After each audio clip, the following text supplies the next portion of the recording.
Our next speaker is the founder of OmniPeace for the love of music in Rwanda. Ladies and gentlemen, please welcome Mary Finero.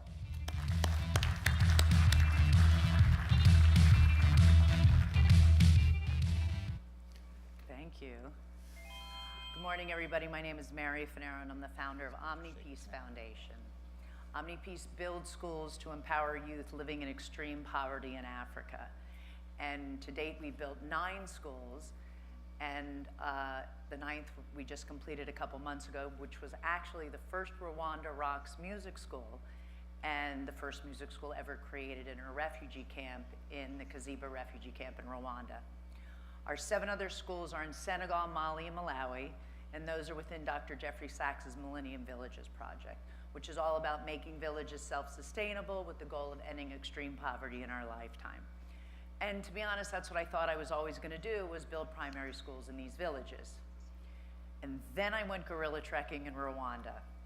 And the story from how guerrilla trekking led to music schools in Rwanda is a whole other Pecha Kucha talk.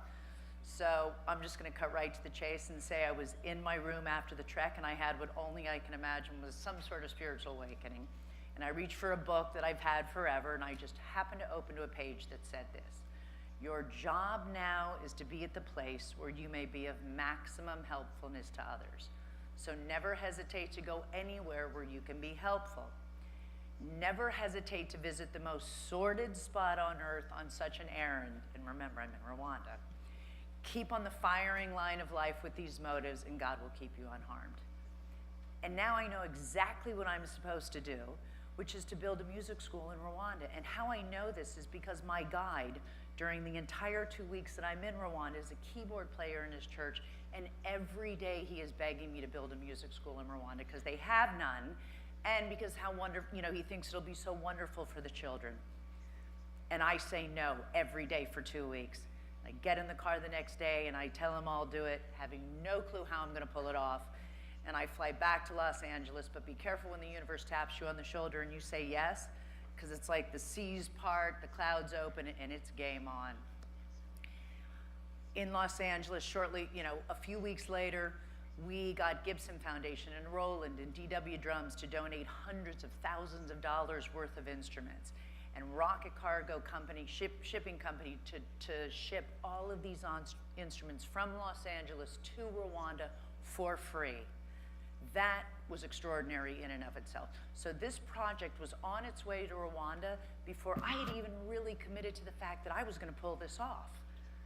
So I did two things really quickly. I bought a ticket back to Rwanda, and I started researching children in music and poverty, and I came across 2 people. The first was Jose Antonio Abrea, who created El Sistema, which offered free classical music to children living in Venezuela. Our director of the Los Angeles Philharmonic is a product of El Sistema. The other gentleman was the late Dr. Oliver Sacks, who was a neurologist who spent his entire life studying music and music in the brain in extraordinary circumstances that science couldn't explain. And he believed that music literally rewired our brain. And he believed that music took up more of our brain than language did. And he had an interesting case study where there was a child with severe Tourette's that became a threat to his family. And he had to be hospitalized for 4 years. But while he was in the hospital, he discovered the drums. And he said the second that he started to play the drums, the Tourette's, all of the ticking stopped. And his brain, that had always felt like 1,000 pieces of a puzzle, came perfectly into place and created this sense of calm and serenity and well-being that he had never felt before in his life. And it saved his life. With this information, I flew back to Rwanda, and the first music school happened like a hot knife through butter.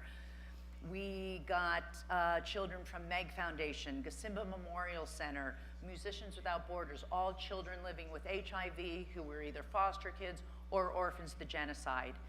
And these kids, within 2 weeks' time, because we did a 2-week seminar before launching the school, learned how to read music, write music, put lyrics to each individual piece that they had created, and get on stage and perform it in front of 200 people without any stage fright. I mean, I have stage fright.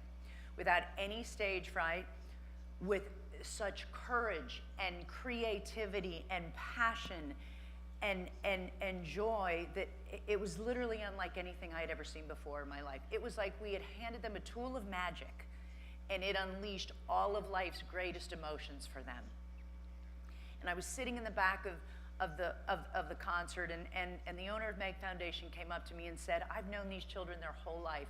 I have never seen them smile like this before, or like they have in the last 2 weeks. Every time the buses come to pick them up and it honks its horn and they run out to the bus. And I think, okay, like maybe I'm onto something. The next music school, Rwanda Rocks Music School, happened in the Kaziba refugee camp, home to 18,000 Congolese refugees, half of whom are under the age of 18. I was asked by my friend from Musicians Without Borders, who had just come from the camp, and said there was a tiny little space, and would I do it? And now I know better than to say no to anything. So we pull into the camp, and we're with I-Teams Rwanda, who's our partners on the ground there, and their employee Benjamin, who you would have thought just graduated from Harvard and just came from that symposium that Craig just did. He was so perfect, and we get out of the van, and he's treated like a king. And I said, Benjamin, boy, they really love you here. And he said, Mary, they should. It's my mother, my father, my sister, my brother, my cousin. And I said, what are you talking about? And he said, I was born and raised here the first 17 years of my life. This is my home. And I all of a sudden, I understood the gravitas of what I was doing and why I was there. And while, yes, this was about the Rwanda Rocks Music School, the stakes just became exponentially higher, where the school and the power of music was about to create not a path of least resistance for these children, where they had to do them, where Kaziba was the beginning of the end of their life because they had no choice in a camp. But now it could be about the path of greatest possibility to do anything and become anyone they wanted to be, including becoming citizens of the world. Because when you're in a refugee camp, when you're born in a camp, you don't count. You're not a human being. Nobody cares about you. These children were a little bit different for us in the sense where they were scared of the instruments.